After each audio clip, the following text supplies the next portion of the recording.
নেই তো ভ্যান নিয়ে পালিয়ে যাবো দাঁড়া। আরে সবাই পুদিনা পাতা নিয়ে এসছে, কালকে সব মাছ দিলে যাই সব নষ্ট হয়ে গেছে শাকগুলো। বাবা পাল্লা বাটকারা নিয়ে খেলে না। ও কাকা,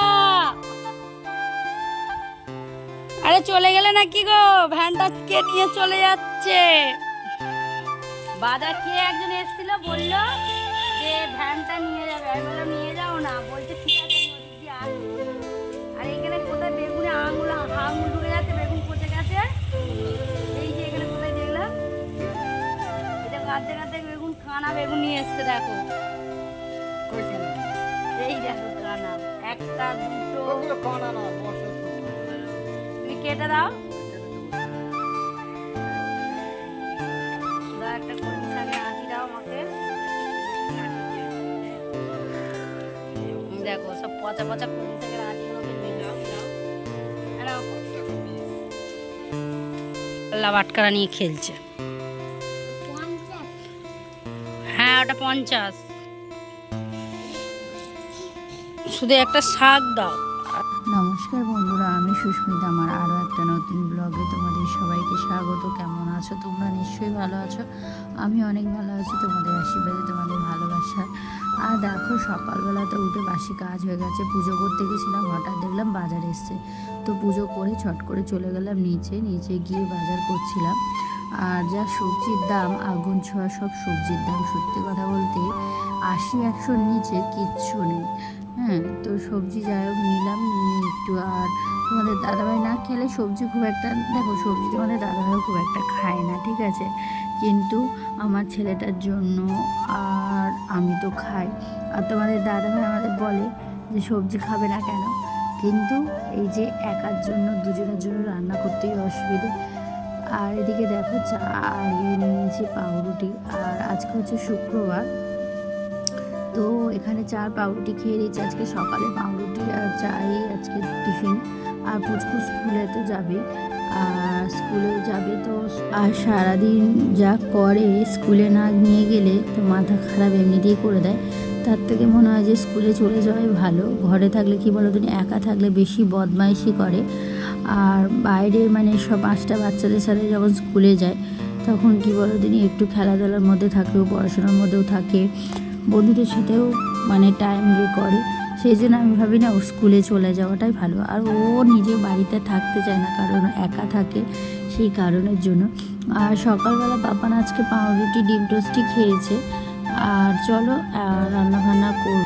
তো এই দেখো কাটা পড়া নিয়ে এসেছিলাম। আর সত্যি কথা বলতে ওকে স্কুলে দিয়ে এসে আর এদিকে মাছের ঝোল বসিয়ে দিয়েছি।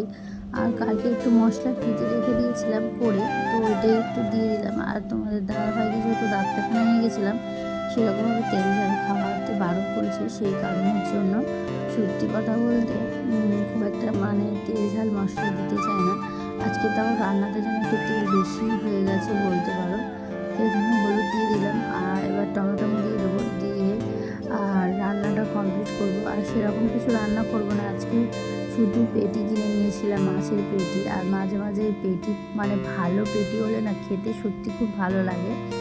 আর সেই কারণের জন্য আজকে শুধু মানে হ্যাঁ। আর একটা কথা বলি, কাটা পোনা মাছেরও প্রচুর দাম। এই কয়েকটা মাছের দামই হয়ে গেছে নানা করে 125 টাকার মতো নিল, এই কয়েক পিস দিয়ে নিয়েছিলাম। তো আগুন ছোঁয়া সব জিনিসের দাম, জানি না যে কী হবে। আর এখানে দেখো আবার মাছের ঝোলও হয়ে গেছে, মাছের ঝোলটা নামিয়ে দিচ্ছি। আর সত্যি কথা বলতে এত জিনিসের দাম যে হাত দেওয়া যায় না, কিন্তু দেখো পেটের জ্বালা হচ্ছে মহা জ্বালা। পেটের জন্যই এত কিছু, তো পেটের জন্যই তো সব কিছু খেতে তো হবে। আর এদিকে তো আমার রান্না হয়ে গেল। প্রতিদিনের মতো সংসারের সমস্ত কাজ কমপ্লিট করে চেষ্টা করি তোমাদের সাথে শেয়ার করে দিতে। আর যারা যারা সত্যি কথা বলতে, যারা যারা আমার ভিডিও দেখো, তাদের বলছি যে প্লিজ প্লিজ প্লিজ আমার চ্যানেলটা সাবস্ক্রাইব করো। আর যারা অলরেডি সাবস্ক্রাইব করে রেখেছো তাদেরকে তো অসংখ্য ধন্যবাদ আর অনেক ভালোবাসা বুক ভরা। আর চলো। আর বন্ধুরা একটা কথা আমি এই 8 বছরের সংসারে বুঝেছি, আমার তোমাদের দাদাভাইয়ের সাথে 8 বছর সবে বিয়ে হয়েছে।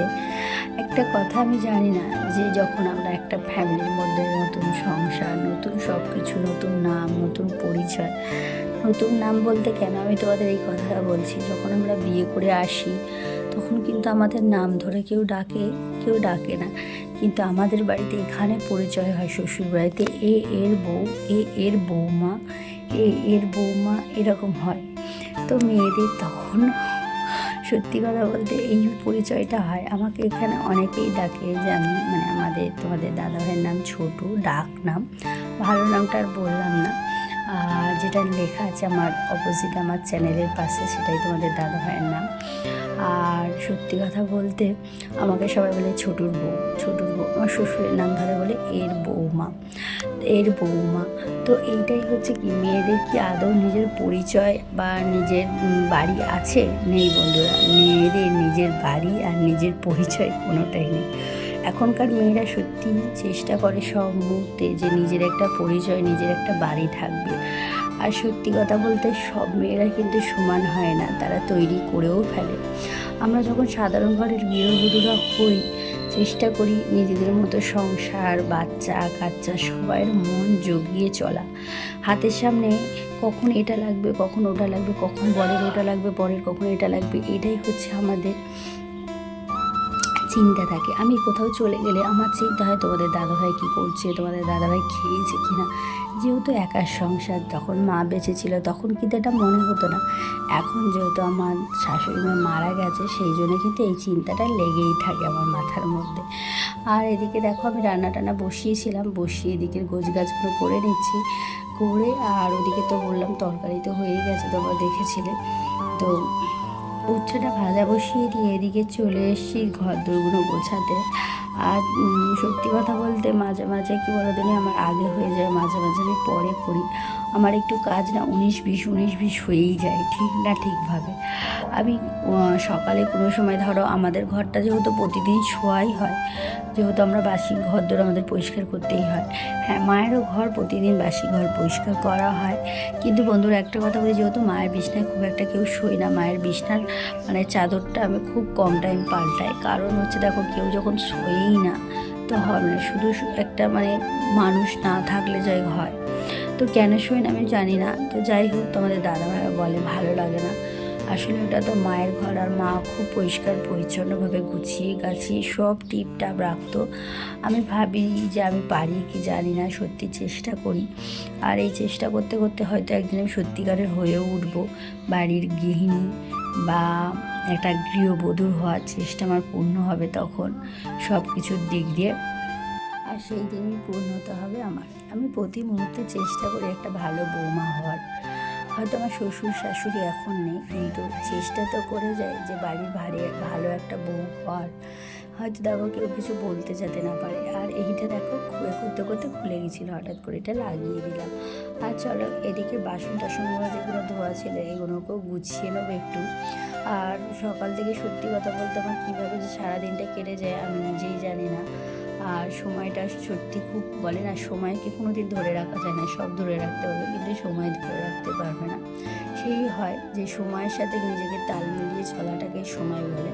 আর যদি তুমি সময়ের সাথে না নিজেকে তাল মিলিয়ে চলতে পারো, তাহলে সময় কিন্তু তোমার থেকে আগে বেরিয়ে যাবে। কারণ ওটা সময়টাকে কাজে লাগাতে হয়। আর চলো অনেক একটু বক্তৃতা দিয়ে দিলাম তোমাদেরকে, হয়তো তোমাদের ভালো নাও লাগতে পারে। আর যাদের ভালো লাগবে অবশ্যই আমাকে বলো যে এই কথাটা ঠিক বা ভুল। মানুষ সময় হিসেবে চলতে পারলেই ভালো, সময় না হিসেবে চলতে পারলেই মানুষের কাছে সময়টা কিন্তু বেরিয়ে যায়।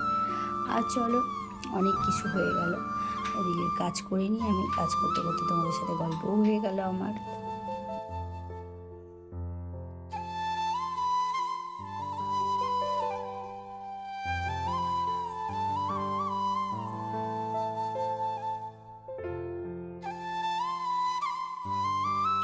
বাবাকে আনতে বেরিয়েছি। আর আজকে সাইকেলটা চেন কাটাতেই দিয়েছি, তাহলে করে সাইকেলের চেন পড়ে যাচ্ছে, সে কারণের জন্য ছাতা নিয়েছি। দেখো কারণ মেঘলা করে আছে আকাশ, বৃষ্টি হচ্ছে মাঝে মাঝে যখন তখন, তো সেই কারণের জন্য চলো হেঁটে হেঁটে যাচ্ছি। বৃষ্টি দেখো বলতে বলতে বৃষ্টি পড়ছে টিপ টিপ টিপ টিপ করে। একটা ছাতা নিয়েছি, রেনকোটটা নিই না।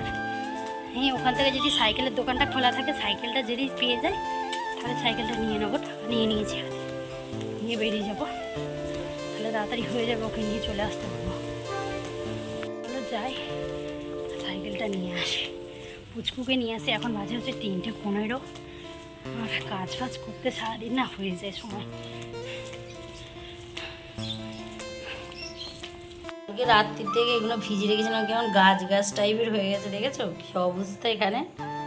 দেখো দেখো কি লম্বা লম্বা গাছ হয়ে গেছে। কালকে করবো বলেছিলাম, আর কালকে করা হয়নি, কিন্তু আজকেই করবো, করে নেবো। দেখছি সব কিন্তু গাছ গাছ হয়ে গেছে, দেখেছো তরকার। আর এই দেখো এখানে তরকা করছি, তো তরকা করছি বলতে তরকাটা হচ্ছে। আর বাবান বলে মা আমার খুব খিদে পেয়েছে, আমি আন্টি সবে পড়িয়ে গেল ওকে, সেই জন্য ওকে আমি আগে তরকাটা আর 2টো রুটি আগে করে ওকে খেতে দিয়ে দেবো, তারপরে বাদ বাকি রুটিগুলো আমাদের করবো। চলো আমি এখানে হ্যাঁ আর একটা বলি, পাঞ্জাবি তরকা করতে গেলে একদম তোরা কী করে বলতে না যে একটু তরকার মধ্যে বাটার দেবে, আর খুব ভালো লাগে। আর বাটার যদি না থাকে তোমরা ঘি দিলেও অসুবিধা নেই, কিন্তু একদম পাবনের খাবার এখানে রেডি হয়ে গেছে, তরকার রুটি এরকমভাবেই করি, খুব ভালো লাগে খেতে। আর আমার ছেলে তরকা খেতে ভীষণ ভালোবাসে। আর এই হচ্ছে ওর খাবার, আর এই যে খেতে বসে বসে। আর এখনকার বাচ্চারা মোবাইল ছাড়া খায় না, তোমরা সবাই জানো, তো ওই হচ্ছে। আর এদিকে আমি রুটি করে নিচ্ছি, দেখতেই পাচ্ছ। আর ওদিকে তরকাটা চাপা দিয়ে রেখেছি, কারণ তরকাটা একটু গরম গরম না খেলে না ভালো লাগে না। আর তোমাদের দাদাভাই যেহেতু কাজ করে নিচে, অনেকটা রাত্রেই খায় মাঝে মাঝেই, তো সেই জন্য আমি কড়ার মধ্যেই রেখেছি। আর এখন বাজে হচ্ছে 9:30। আর চলো বন্ধুরা, আজকের মতো এখানে ভিডিওটা শেষ করছি। ভিডিওটা যদি তোমাদের কোথাও ভালো লাগে অবশ্যই একটা লাইক কমেন্ট শেয়ার, চ্যানেলটা সাবস্ক্রাইব করে পাশে থাকা বেল আইকনটা অবশ্যই বাজিয়ে দিও। সবাই ভালো থেকো, সুস্থ থেকো, দেখা হবে আবার পরের দিন। আর যারা যারা নতুন বন্ধুরা আসে সবাইকে বলছি আমার চ্যানেলটা সাবস্ক্রাইব করে পাশে থাকা বেল আইকনটা অবশ্যই বাজিয়ে দিও, আমার নিত্য নতুন ভিডিও তোমাদের কাছে চলে যাবে। আর যারা করে রেখেছো তাদেরকে অসংখ্য ধন্যবাদ। তাহলে টাটা, বাই বাই, ভালো থেকো, সুস্থ থেকো, দেখা হবে আবার পরের দিন।